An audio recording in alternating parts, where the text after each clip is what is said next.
There will be spoilers ahead. Lots of spoilers, so be careful, won't you?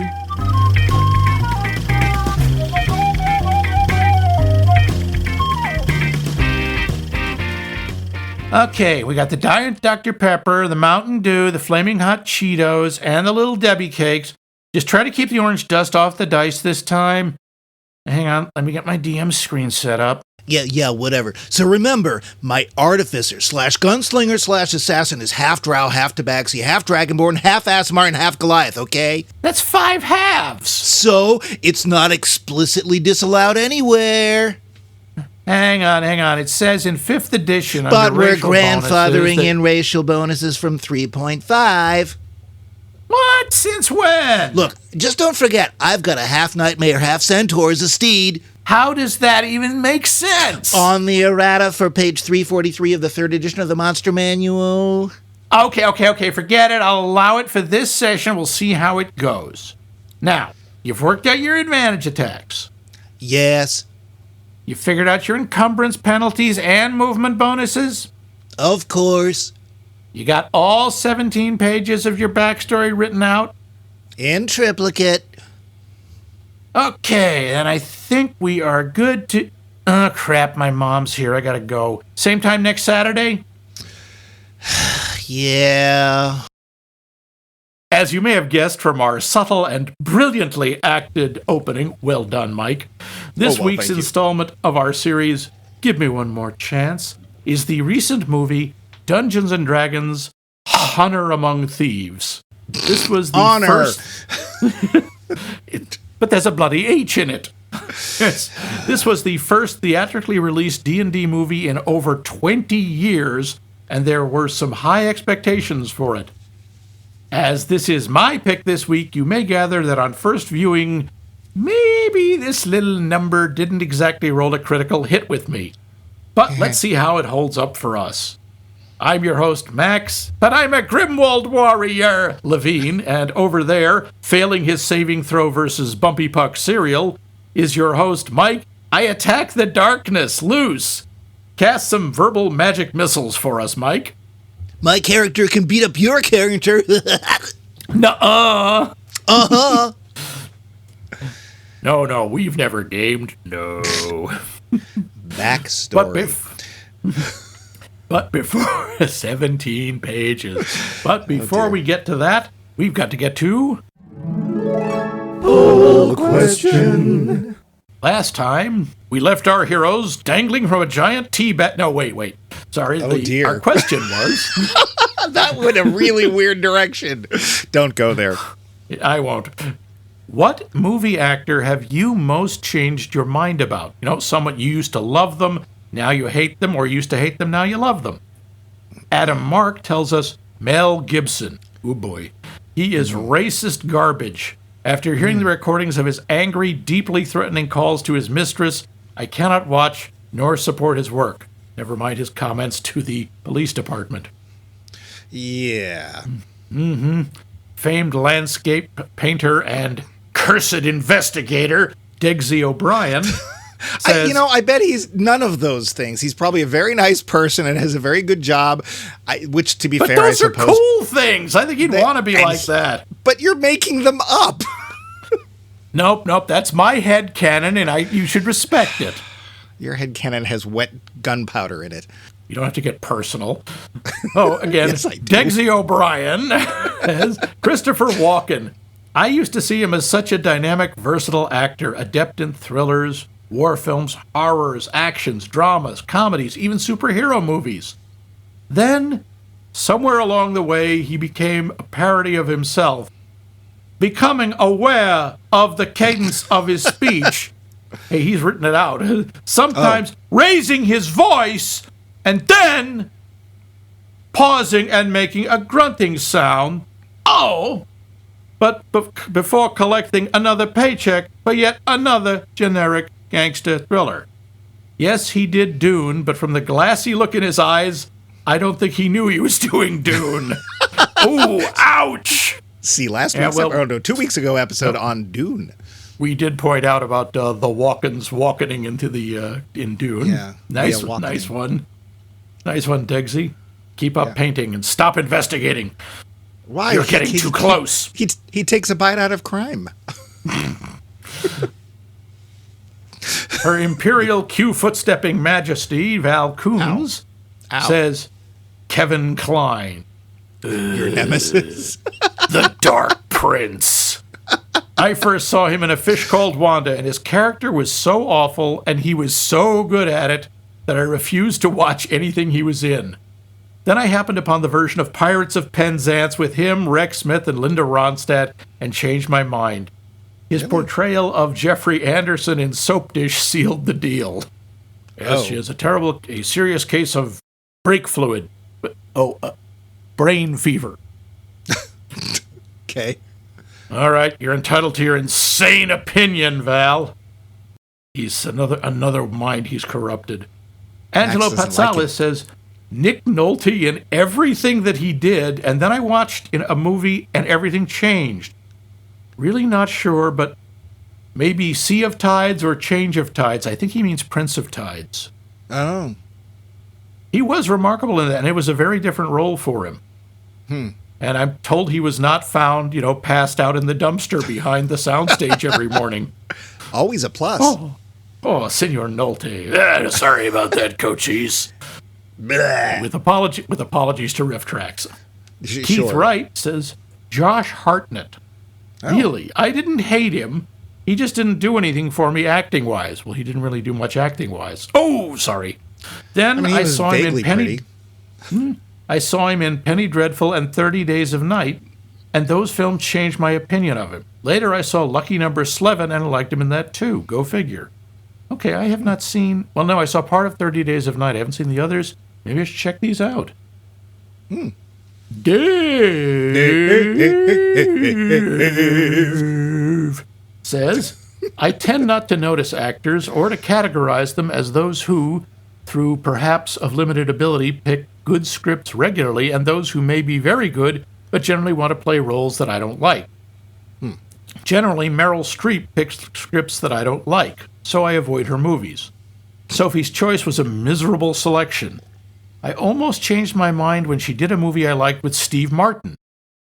There was that one I think she did with Alec Baldwin. I can't remember what it's called. She's done 3 billion films. Yeah, she's done, I think, all the movies. But then she did ABBA, thereby confirming that we are simply not compatible. Oh, I'm assuming you mean Mamma Mia, but okay. Yeah. Her artistic polarization needs to be reversed.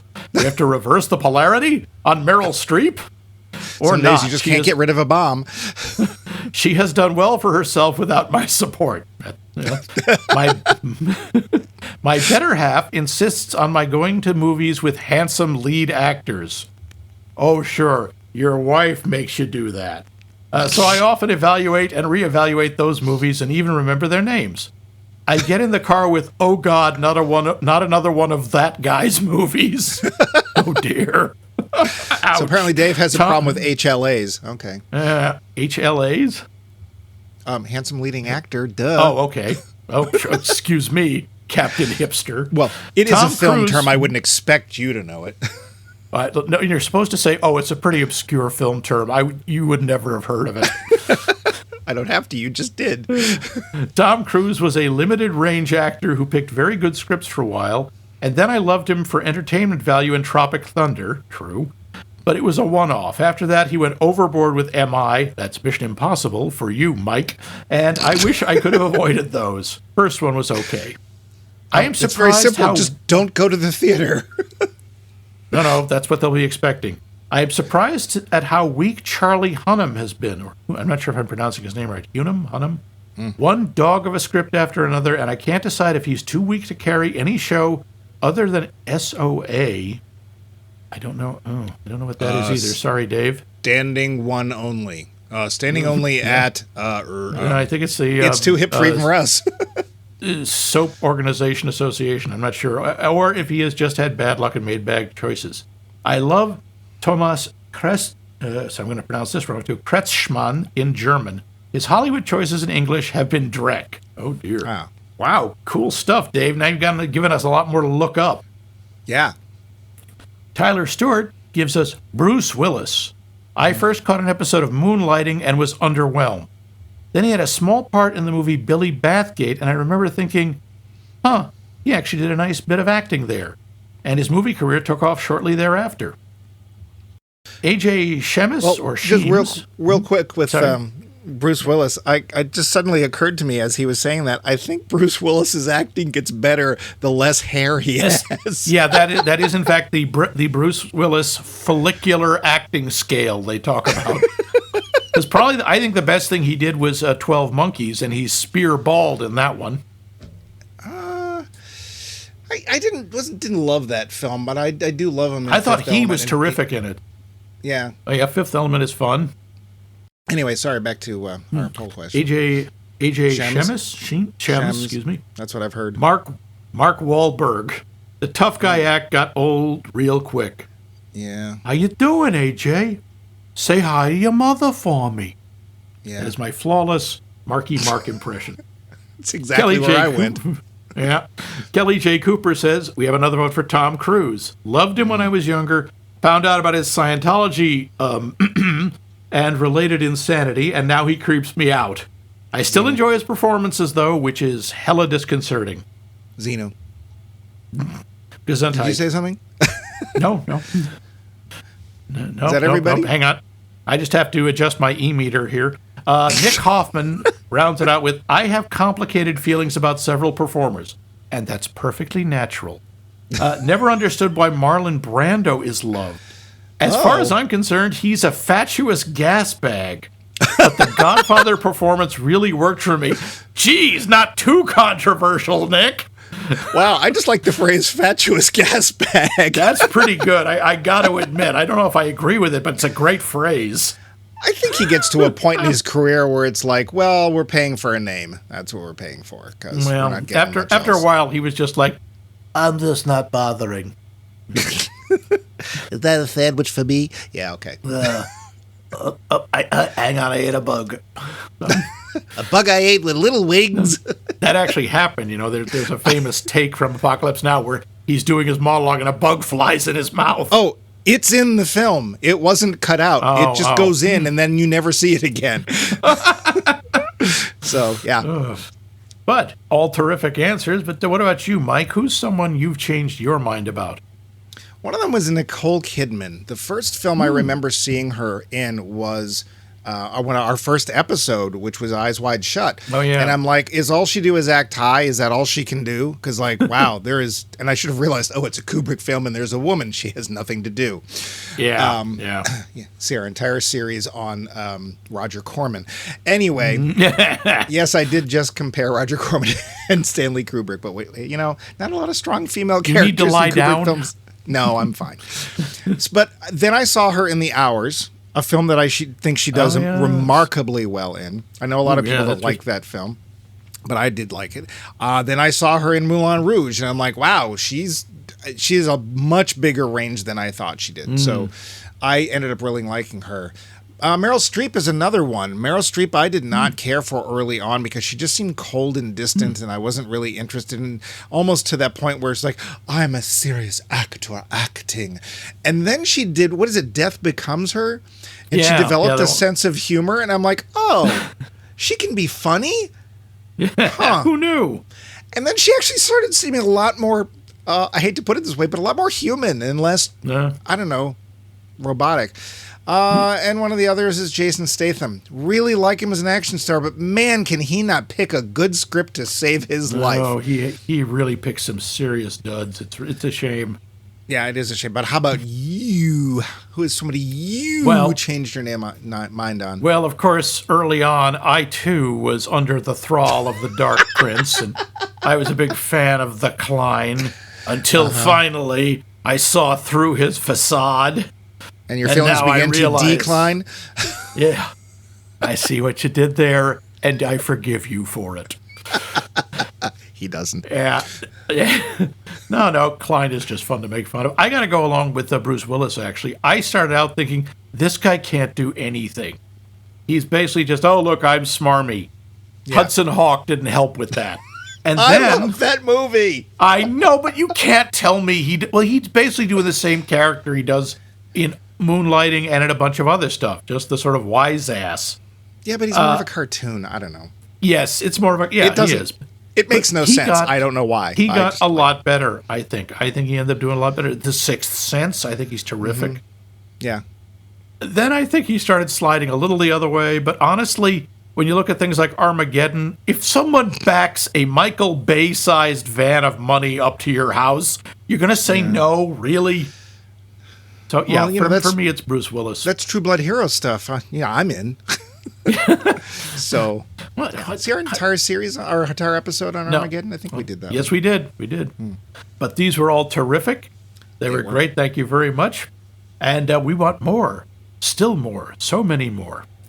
With our new question, which may have something to do with this week's movie, there have been a bunch of movies based on games, both tabletop and video. Are any of them any good? Battleship! So, do you have a... And do you have a favorite? And at the end of the show, we will tell you how to respond and what the right answer is.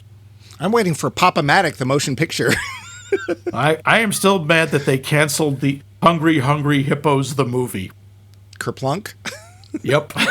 Gnip-Gnop? Or Gnip-Gnop, yes.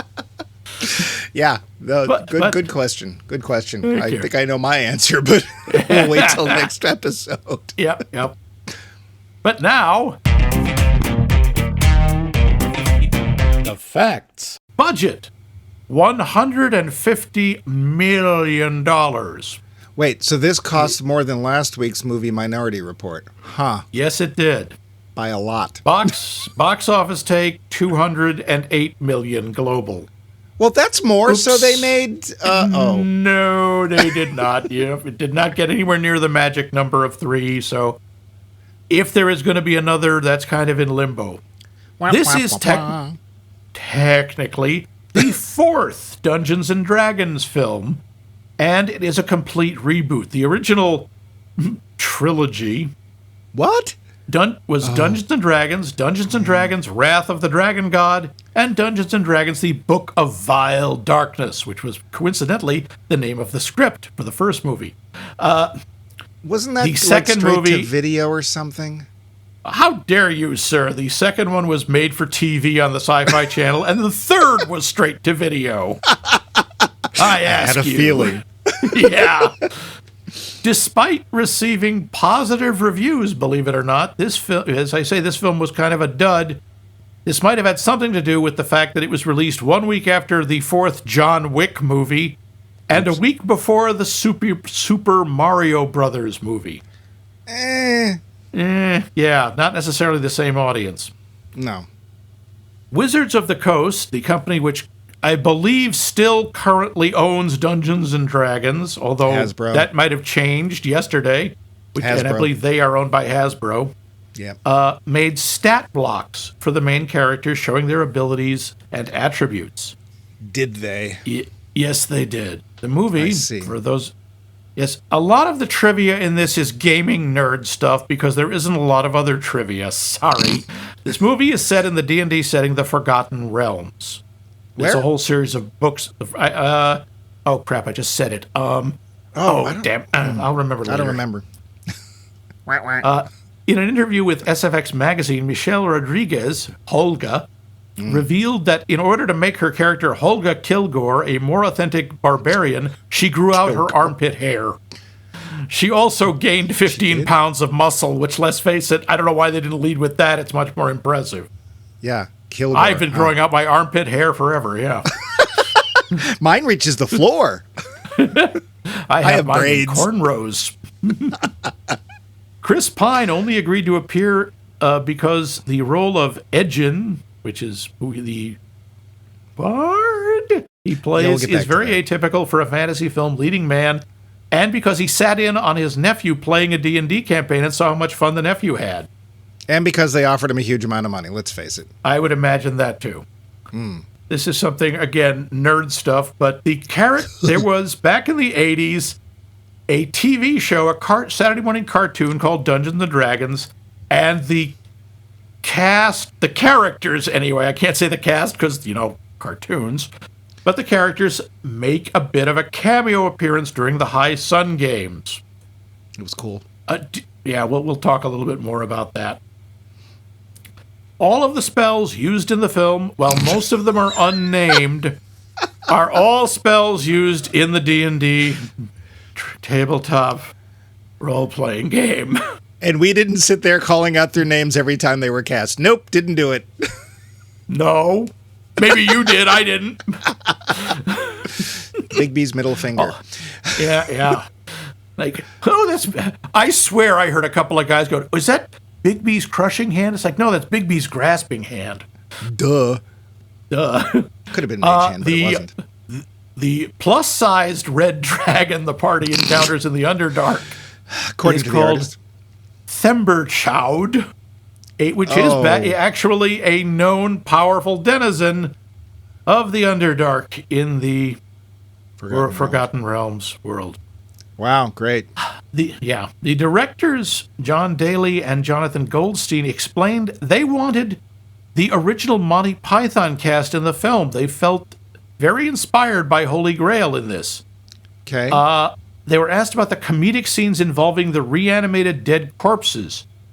Now, these corpses were all voiced by a famous, in Australia, Australian sketch troupe called Antidona, or Antidonna. That was probably the only vestige of the original draft they ended up rewriting that you can see. It's only one or two corpses they bring back, but they thought it was such a fun idea to tell the story of these flashbacks. They wanted originally to get members of Monty Python to voice these corpses, but for a number of reasons, it didn't come to pass. Budget. Yeah. And the fact that several of them were no longer with us. I just don't think they could. 3. Yeah, they couldn't afford the others. This film, as sort of just general movie trivia, continues Michelle Rodriguez's inexplicable streak of dying on screen only to be resurrected or reappear somehow. This happens to her in Lost, Resident Evil Retribution, Machete, and Fast and the Furious 6. Good for her. Fascinating. Yep. I looked for him because I don't know what he looks like, but apparently in the arena sequence, Tom Morello, the guitarist for Rage Against the Machine, makes a cameo. You must have spotted him. Oh, of course. He was the guy with the sword. Yeah, that's him. I have to get into character here. Druid Doric repeatedly turns into an owlbear, which appears to be her favorite form for fighting. However, according to the official rules of D&D, a druid cannot turn into an owlbear. A druid can only turn into a beast and eventually an elemental, as the owlbear is classified among the monstrosities. Ruined the film completely. One of the best parts. Producer Jeremy Latcham revealed that the role of Zenk, this is some obscure stuff right here, was originally supposed to be a very famous D&D character from the books. And I don't know how you're really supposed to pronounce it, but it's Drizzt the Drow. Yeah. Drizzt the Drow. He was in the movie's early scripts, but due to an unnamed controversy involving the character, he was replaced by the newly created Zenk. Anybody out there know what that was, that controversy? Let us know, would you? No. No idea. So they took it out for safety. I wonder if they were worried about it looking like blackface or something. Oh, maybe. The Drow do have jet black skin. Gee, if only you could find another way, like, I don't know, hire somebody of color to play it. All they need is a white wig. Worked for Storm. Yeah. Of course, nothing black is associated with evil. Okay, I get it. Yeah. In D&D, by the way, this will come up, I'm sure, again, Edgen is a bard, technically. In D&D, bards are basically a jack of all trades who straddle the line between classes. They have some rogue abilities, they're competent fighters, and they have access to magic spells that can damage, heal, and even transform themselves. Edgen would have been much more useful doing this than as a planner and hitting people with his friggin' guitar. Yeah, we're going to come back to that. And, by the way, everyone hates bards. It's just written, it's part of the character. Yes. Everyone hates them. I should know. I play one on TV. There's more, but most of it is D&D stuff, and who cares, really? Well, let's see if I care. Nope, I don't. Oh, okay. Blew your caring save, huh? Yeah, afraid so. But now, the plot. This should be fun. Forsooth, egad, Locks, welcome adventurers to the world of Dungeons and Dragons, where you can explore dungeons and fight dragons. Well, you know, it's a world of high fantasy where we find our heroes? Holga the Barbarian and Edgin the guy with a lute, Bard, Harper, Chris Pine, Starship Enterprise, I don't know. We'll get back to that. Anyway, they're prisoners in a big, scary CGI prison. But lo and gadzooks, they bust out. Quite unnecessarily, as it turns out, but still. Why were they in prison? Well, they were stealing stuff, but really because they were betrayed by their former ally, Forge, played ever so smarmily by Hugh Grant, who stole their loot as well as stealing the loyalty of Edgin's daughter, Kira. Ed and Holga brace Forge in his lair, but as he's now master of the city of Neverwinter, TM, that doesn't go very well, and they flee. They realize they need to break into the city vault and steal back the magic dingus of making people come back from the dead. It's got a shorter name, but who cares? And for that, they need an adventuring party. So they recruit their old buddy Simon, the incompetent mage, and Doric, the shape-changing tiefling druid. What's a tiefling, you ask? Alas, explained Goodgulf. Alagaday, added Orlon. Anyway, they have to find another magic MacGuffin, the metal hat of making spells go bye-bye, to remove the enchantments on the vault and get the magic dingus so Ed can resurrect his dead wife, who has been dead for several years now. Whatever. The party, by a staggering coincidence, enlists the aid of Zenk, the sexy, sexy paladin, a badass fighter who takes metaphors and colloquialisms literally. Wait, this is starting to sound a little familiar. Oh, but that's silly. It's not like Bradley Cooper shows up in this movie as a mostly CG character. Oh, come on!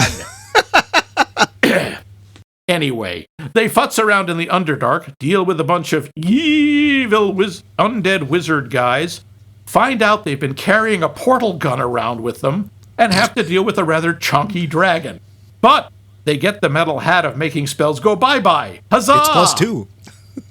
Then comes a sort of reverse heist, followed by an actual heist, a big to-do with a lot of CG monsters in an arena, and they almost get away with a mountain of loot. But, hang on, stay with me. This has all been a distraction, so that Sophina, the Wicked Witch of the...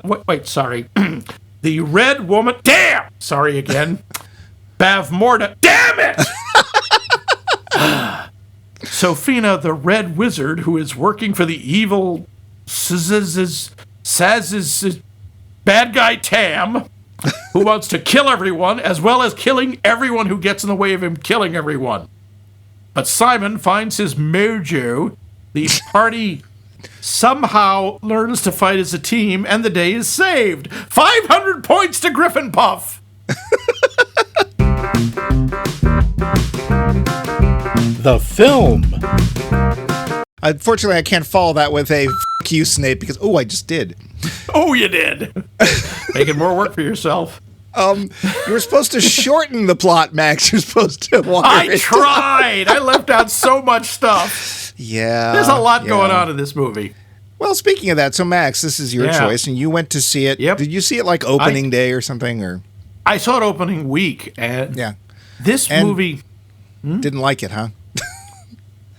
It's complicated. Yes, I know. You just told us. Yeah, no, not the plot. My feelings. Okay. My emotions. Well, tell us. Well, I'll tell you. Boom, boom. Yes. No singing. No. This was one of, if not the first movie I saw in the theater post-COVID. So I was already in a weird place. I was already nervous. And I went into this mostly just thinking, please be better than the one with Jeremy Irons. So I had a lot of... and I have to say, spoiler, that's not saying much, considering I think Mazes and Monsters was better than that first D&D movie. Where would you put it next to E-Ragon? I think it's better than E-Ragon. Okay. It didn't make me... I mean, Nobody suffers without their stone in this movie. There's another actor I was like, everyone loves him, but I honestly don't know that he's really that good. But okay, yeah, Malkovich. Malkovich. Yeah. So I don't know. I initially, when I walked out, I was like, that was great. And then by the time I got home, it was like, I don't know if that was actually that good or not. Well, so you did like it the first. Well, you sort of liked it the first time. I couldn't tell. That's one of the reasons I wanted to see it again. I couldn't tell because I have not watched it since then. Well, let's face it. There's also a lot of heavy baggage for you and I, right? Because this is how we met. We met in the fall of 1980. Max had already been playing D&D, I think, for about 3 years off and on. Yeah, about 3 or 4 years. And to be fair, that's pretty much when D&D started. I mean, he didn't start with the little stapled books, but I started with the beige books, the 3 beige books. Oh, you did? Okay. Oh, that's right, because you also had the Ardrin Grimoire and used to throw that at us every once in a while. Yeah, that's when I was feeling particularly mean. And gaming has been part of our relationship ever since. So that's over 4 decades of gaming. Now, to be fair, the last time I would guess that we played D&D, because I know you started coming up with your own system, I want to say is probably the Marathon of 82. Yeah, 83, probably around then. Something like that. So we haven't actually, you haven't actually played D&D in over 40 years, but there's still a lot of, I would say, fond memories and emotional, I wouldn't say baggage, but there's... No, but there's a lot of history to it. Yeah. And I still read, I try to read the real books, and I try to keep up on some of the stuff. A lot of it leaves me in the dust, because just there's 40 years of it. Yeah. 50, really. Yeah. And a lot of it's worth ignoring. Yeah. Yeah. And it's been done so badly so many times. Never mind those other 3 movies, only one of which I ever saw. Actually, no, it's not true. I think I was channel flipping. I came across the Sci-Fi Channel, and they were showing the second one. Ooh. And it was like, oh my God. I mean, this was like Birdemic, but with the D&D. It was made for TV, but TV didn't want it. TV said, no, we're good, thanks. Yeah, so it's problematic. It's like when I'm sure the first Harry Potter film was the same way for a lot of fans. It's like, oh, you're bringing to quote-unquote life my absolute favorite thing. So there's going to be issues. Weirdly, they seem to have done a better job, even though their adaptation of the book was lacking. People didn't seem to care so much, but I don't know. Maybe it's just because they didn't have the decades of love that we did at that point. So maybe. I mean, it happens. Like Lord of the Rings, I thought they would never be able to adapt that into a movie. Me too. So sure of that. And I remember walking out of Peter Jackson's first movie going, well, I was wrong. Yeah, they managed to do it. Well, why don't we, before we get anywhere near talking about if we liked it this time, why don't we talk about the cast, because we do that. Okay. Let's start off with Ed. Our hero's name is Ed. Ed the hero. Let's face it. Sing the songs of Mighty Ed. One of the things that people love most is to come up with cool names for their characters. And it's always, the something or from somewhere. Or it just is this nifty, flowing, foreign, fakey fantasy language sounding thing. And who do we get? Ed. Yeah. It's supposed to be a descriptor. It's supposed to conjure up something. And they don't even call him Edgin that often. It's almost always Ed. But they don't say it loud enough that you actually remember the name. It's not till later you're like, wait, is his name Ed? It's like, okay, Ed. It's played by Chris Pine. The choice is kind of bad choice for a name because Edgin is actually kind of hard to say. Having the D and the G, you don't have that a lot in English. Which is why people say Ed, Ed. Well, so what do we think about Chris Pine? He's fine. He's basically being Chris Pine. Yeah. He, again, is being a little bit too much of the wink at the audience character. Yeah. With the, yep, look, boy, he sure works in a straight line. Think he'll walk around that rock? Nope, he's walking straight over it. Yep. Yeah. He's I can see, though, he's kind of the audience surrogate. He's the sort of least fantastical, because also he has no magic powers. He's not much of a fighter. Yeah. They never say he's a bard. Let's be fair. He's a harper. Okay, whatever. I will say that angered me. If he's going to be a bard, make him a bard. He doesn't do anything. He inspires. He does inspiration. That is a thing with bards, to be better than themselves. But he hits people with his lute, which you wouldn't do. They're expensive and they're finely tuned. You don't hit people with them. Sorry, nerd thing breaking through. There are some variants of the rules where your bard character can buy a reinforced weapon that can be used for combat. You mean instrument? You said weapon. No, I said instrument. You're lying. Luckily, I edit this show, and I will prove that you said yes. weapon. Their instrument, yes, because I kept, every so often, I kept waiting for him to yell, "Kabong!" I guess he is sort of the quick draw of this movie. He's kind of El Kabong, yes. He is, yeah, he is very Chris Piney. I will say the choice of hair coloring is regrettable, but whatever, it's fine. I really wish he had been playing a bard, like with it. Oops, I can't say stuff like that. I wish he did stuff with magic and his lute and the other things you're supposed to do as a bard, because otherwise he's literally just a guy. So I can't blame Pine for that. But he's supposed to be the Hannibal Smith character. He's the planner. He's the guy who comes up with things. Yeah. But you still have a class and you have a level and you have skills and you have spells. You assume, yeah. So, Michelle Rodriguez is awesome. She is so cool. She is the one you look at and you go, "Yep, this is a fantasy character. This is a real ass barbarian." And I love the fact that she's got a thing for halflings. Yeah, right. One's TM and one isn't. We'll get to that. We'll get to that. I think She's that's great fun. that she is. And she is a real barbarian type. It's like, yeah, I'm going to say you're playing stupid. I'm not going to come up with another one, but you're playing stupid, and I'm just going to say it, but I'll do it. Or a deer. Just as long as I get to hit somebody. Or a deer. Or it could be a deer. It's not going to be a deer. What, to blend in with all the other deer in the castle? Turned into a deer, just saying. Just at the end. I don't know her from the Fast and the Furious 50 film series. I don't know her from anything else. She's done tons and tons of stuff, yeah. I know. She was a great choice. She's fun. Yeah. She's very at home in her role. And I personally, of the characters in this film, she's one of the ones that I'd like to see more about. She was fun. I do like the fact that she just has a thing for... Then later on, there's another Hobbit, and she kind of is looking at him like, oh, hey, that short guy's pretty hot. How you doing? Roger Jean Page, I guess is how you say his name. French. Most people know from as the Duke from Bridgerton. He's dreamy. Yeah, I know he is. I mean, I'm not into guys, and he's pretty damn hot. He also is just kind of the perfect paladin, because paladins are insufferable. They just are.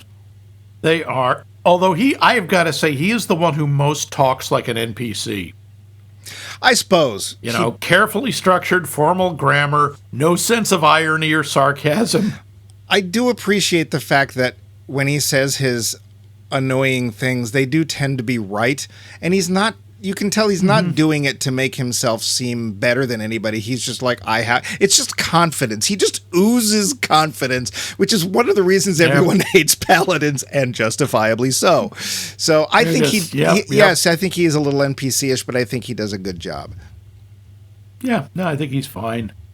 We got Justice Smith, who I think walks away in this movie for having the coolest real name, as Simon the Mage. Yeah. I like him. First off, he does a good English accent, I gotta say. I like him. I totally get where he's coming from. I think he's totally in the wrong party. He is a first level, second level mage with a bunch of 7th and 8th levels and an occasional 10th. But I know that's very geeky. But how the hell did he throw reverse gravity if he's a first level? Well, I know, but he's like, oh, I can't do this, I can't do this, can't do this. And it's like, where's Fireball? Fireball should be the first thing out of your mouth. I don't care.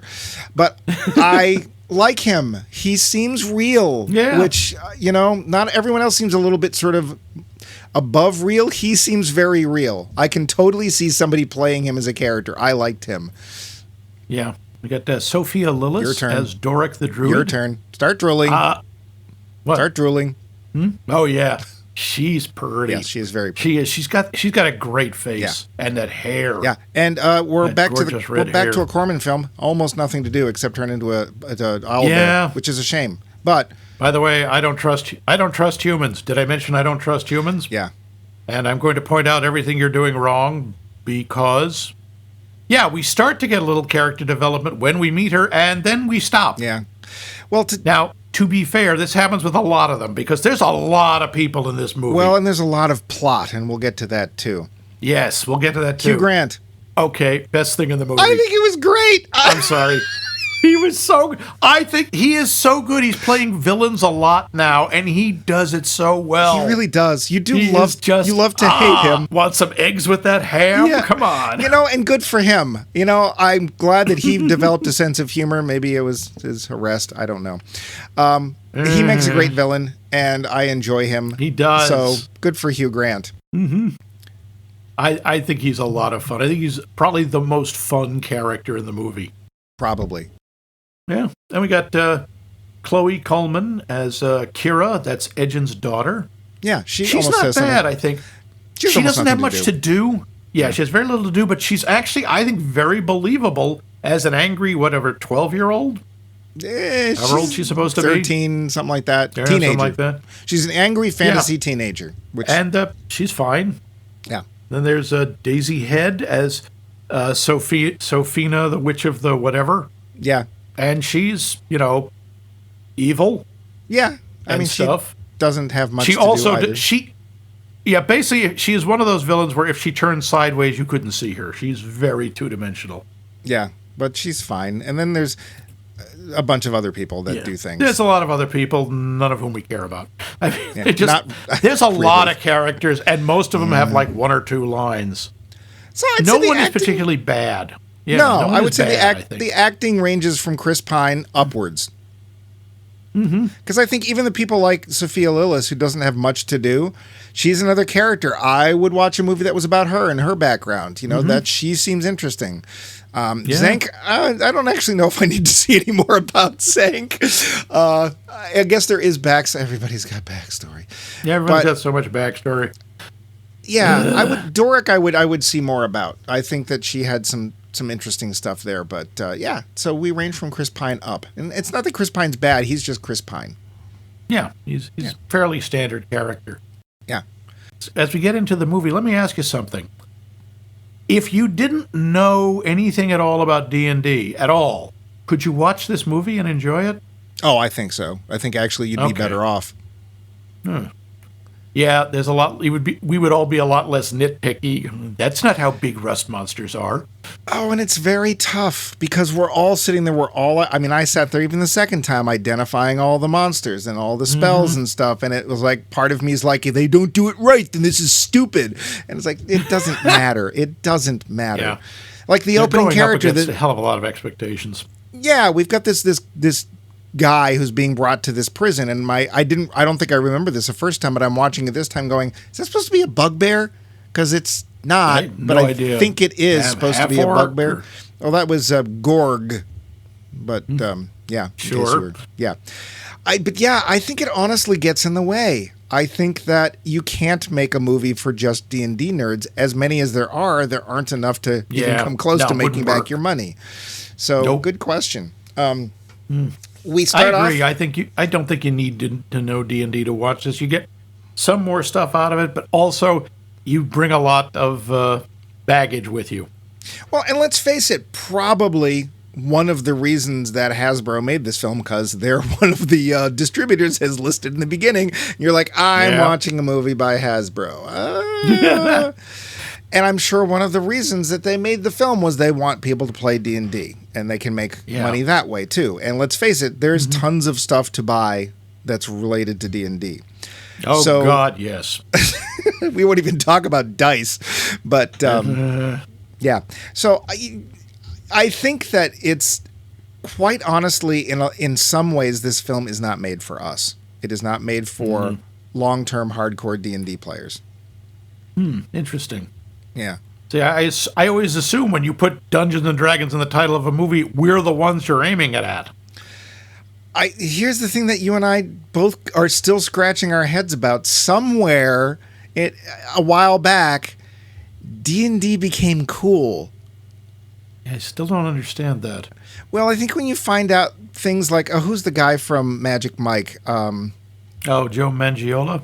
Yeah, when you find out Joe Mangione is a huge D&D nerd and he DM'd a game with Judi Dench in it and stuff, you like, what's this? Oh, well, he's cool and she's, I want to find out about this D&D stuff. Somewhere it became cool. Yeah, it certainly wasn't when we started out. Oh, boy, was it not. So I think that's part of the deal is that, hey, if we can restart a franchise that hasn't really been tapped of something that's become or has been cool for the last few years, maybe we can make some money. Turns out the answer was no, but I do think, though, that there was a big upsurge in players. For example, I wouldn't be surprised. This year's Gen Con, I'm led to believe, had 75,000 attendees. Yeah, which usually it's around 50,000. Yeah, so it basically 1.5'd its entire audience, and who knows what's going to do next time. So gigantic stuff. So I don't think the movie's in general for us. It's the same way whenever they do a Batman film, it's not specifically for long-term Batman fans because they have to change stuff. But however, I do have to point this, however. I was going to say, the number of Easter eggs are what's there for us. There's I was going to say, the amount of D&D lore that is shoved in there. Yep. I mean, that evil guy Tam, Szaz Tam. I remember seeing when he first shows up, the only time he shows up, I go, oh, that's got to be a lich. Right. An undead wizard. I went and did a search. Yes, he is. He is out of the Forgotten Realms campaign. So are the Red Wizards. He's the head of the Red Wizards. They're using all this stuff out of D&D campaign stuff. But all of the cities we hear about in there, Waterdeep, Neverwinter, Baldur's Gate, those are all out of D&D, all of them out of the books. So there was a lot of stuff in there for D&D nerds. But none of it matters to the story, and we're going to get to the story, I promise. None of it matters. That is true. If you don't know these things, does not matter. Owlbear, who cares? Except Owlbear was the coolest thing in the movie. I'm sorry, that was an awesome Owlbear. It was a great... I got to say, the monsters in general, I think were really well done. The only one thing ever bothers me. The fat dragon, which first off was an interesting idea. It's like, oh, okay, yeah, maybe a dragon that doesn't get around much would get overweight. They never talk. And that's part of the whole thing with how nasty they are, is they're smart. They aren't just mindless animals. Yeah. And I'm sorry, the only time we've seen that is in the Peter Jackson movies we should not name, The Hobbit, with Smaug. Mm-hmm. Well, that's not fair, because Dragonheart it speaks, and an Aragon it speaks. And they're sort of That wasn't smartish. a dragon, that was a giant ostrich. With wings. Yeah, but that's a nerd thing. That's a D&D thing. And yes, I agree. That's why one of the reasons they're horribly dangerous in gaming. But we got to get off. Oh, dear gods. We haven't even got to the plot yet. And look at the time. Yeah. So the plot, there's a lot of it. There's a whole lot of plot. There's a lot going on. Many plot. And I think this is one of the difficult... Yep. That's one of the big problems with the film. There's too much. Way too much. We complained that very few of the characters get a lot of backstory. The problem is they're trying to balance... making us care about the characters, getting backstory with a lot of action. Yeah. That's really hard to do. I think that also there's too many places they're introducing, too many races they're introducing. So they have to have Tabaxi, which quite honestly, the makeup was terrible. And the Aarakocra makeup was terrible. It's fine if you sort of throw in monsters like Axe Beak and Displacer Beasts and stuff in the background. Nerd. Because it doesn't matter. That's fine, but when you introduce other races and stuff, and they honestly look like hand puppets, you don't need it. Like this movie needs to narrow itself down a lot because there's just... It is kind of like, how much more can we shovel into this? Yeah. And I think that was at the expense. I thought like Simon's character arc could have been a lot more interesting as he's, gaining confidence. He gets his confidence awfully fast. Yeah. Because he has to. He doesn't have any time. Well, because, it's like, look, more monsters, hitting things. Well, and then once he gets the helmet to work, he uses it, and then he drops it, and we never see it again. He uses it once. That's an artifact! You can't drop it, you can sell it. Yeah, I mean, it's immensely powerful. We hear, like, it disrupts all enchantments in the area. Like, that you telling me you couldn't find another way to use that? Enchantment. But sorry, it's a deeper. Yeah. There's a lot of little details in here that are just like, maybe.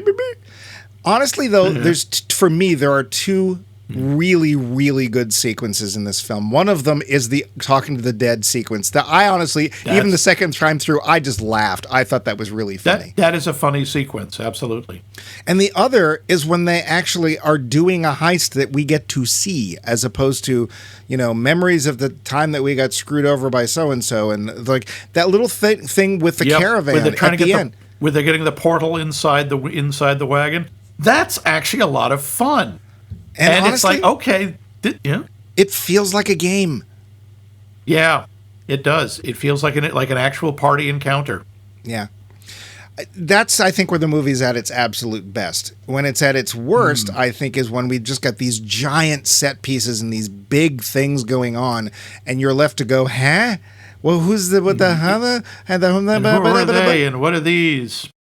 Yeah, there's just, and they're trying to introduce too many concepts of D&D all at once, like the whole Forgotten Realms thing. And like we go from one place to this whole place called Neverwinter, which I thought would be hotter, honestly, but because it's never winter.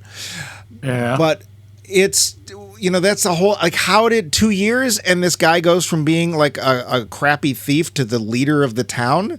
That seems a bit much. Couldn't we just let's bring this down a bit? I think there's just way too much going on. And that's, when I came out of the theater the first time, one of my major complaints was there's too many huge set pieces, and backstory, which quite honestly to me is a 4-letter word in gaming these days. Yeah. We just don't need all of it now. We need time to develop. And I think it needed to be a little bit more, quite honestly, lower level. Interesting. Yeah. I think that's right. I think they didn't have to cram so much in. And I think you're right. I think instead of like, Forge didn't have to be leader of the city. He could have been like a guild member, a guild leader or something, or just more successful. Yeah. I don't think we needed that. I do have one big talking point, and this is both movie and game related, kind of in the same way. Mm-hmm. Do we want more of this? That's a big question. Because one game leads to another. One of the big things about gaming is the whole thing. And there's very clearly a sequel beg. I mean, they mentioned, Saztor isn't going to like this. So obviously, the Lich was supposed to make an appearance at some point in some future movie. Well, they actually are working on a TV series. I'm surprised it didn't pop up in your. Yeah, they said they are. Yeah, they said they were working on it. I'm guessing none of the stars will be in that series, but almost certainly not. Yeah, but I didn't. It felt kind of like we're done to me. I didn't feel like what's the next adventure. It felt it should lead into something. I think because if you're going to bring about new gamers, or you're trying to bring that gamer attitude to it, the deal is you don't want to mix next week's game. You don't want to miss next week's adventure. I'm kind of surprised they sort of kind of tried to tie it up as quickly or as fully as they did. But speaking of tying up, I'm noticing the time, and man, that went fast. I hate to do that because I had a bunch of other notes, but this is going to end up being an anniversary episode if we're not careful. Yep. The finish. So, Max. Yes. You saw it when it came out, and you were initially delighted, but then realized later that you were less delighted and later disappointed. So what do you think now? It is surprisingly difficult, because it really is the whole gamer baggage that comes with it. It's very hard for me to be objective about this movie. But what I do have to say, it's fun.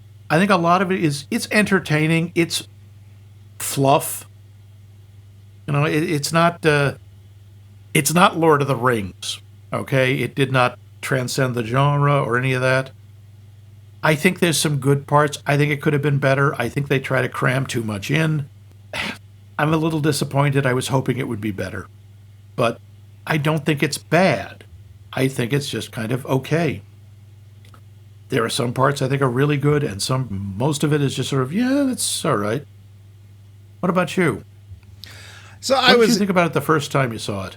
I thought it was dumb, big and dumb. I didn't understand. I was doing the whole gamer thing. It's like, this isn't the way it is in the game. This isn't like, why is he not a bard? I don't understand why he's not doing magical things. Why does he have to keep asking other people to cast spell? Minor illusion is I think it's a cantrip for bards, and he has to have Simon do it. So whatever. Yeah. So that gamer baggage is a really tough thing to get over because we love it so much.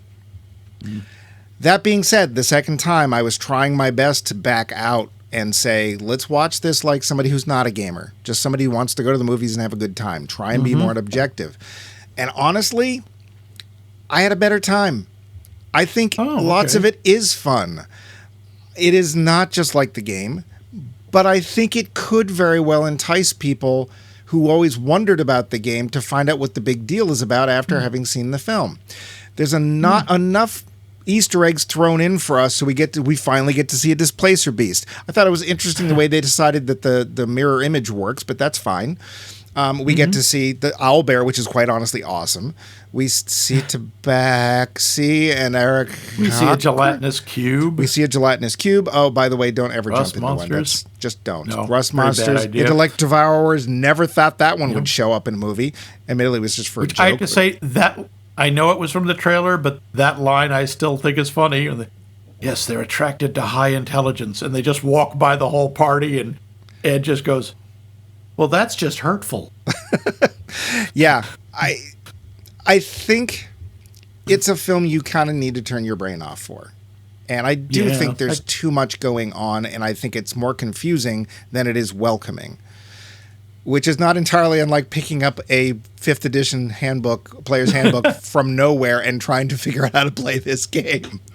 Yeah. But I did have more fun the second time around, and I do appreciate the humor here and there because I think that, I don't know if I've ever been in a game that didn't have humor in it. I think there's some good, decent performances in there. So, yeah, I did like it the second time better. And I probably would say if you just want something fun, by all means, it's a little fantasy thing. Yeah. If you've never gamed, always wondered what it was about, sure, why not? Could it have been better? Oh, yes, it could have been a lot better. And I think a lot of that has to do with not trying to introduce so much, but there you go.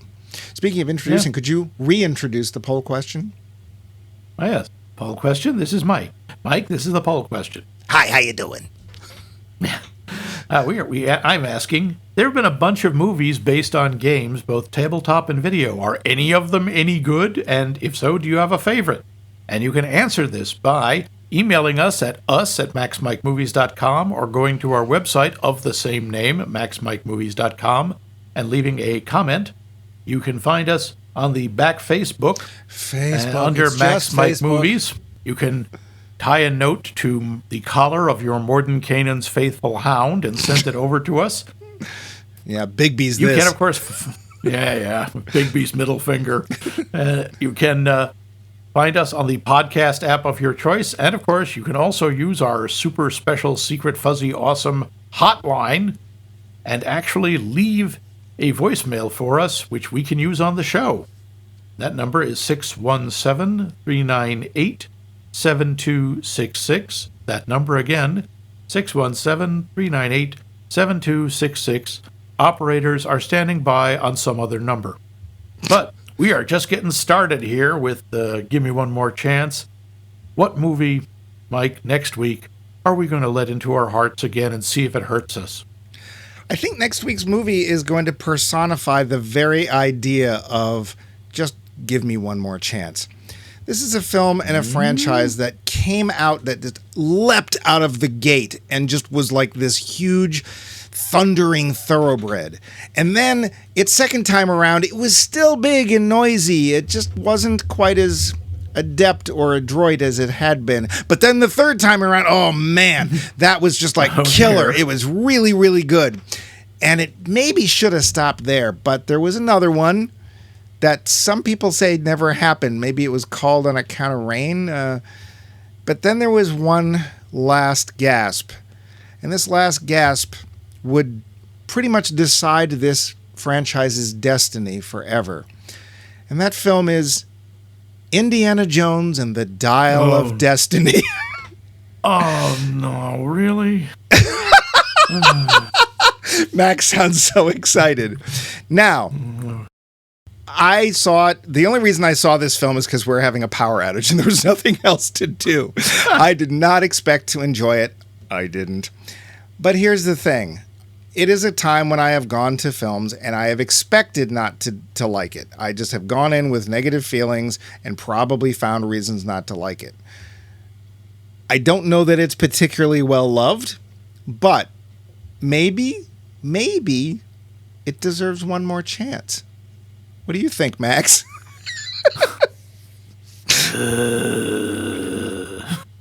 Yeah, whatever. Let's give it a try. Maybe I'm being unfair. Yeah. Maybe I'm being unfair. Maybe we're too It's not like critical. he's trying to land a plane on a golf course or anything. Oh, dear. Well, so if you would like to see us land this film in your cinematic golf course... I know, don't do metaphors, okay? Just tune in next week, would you?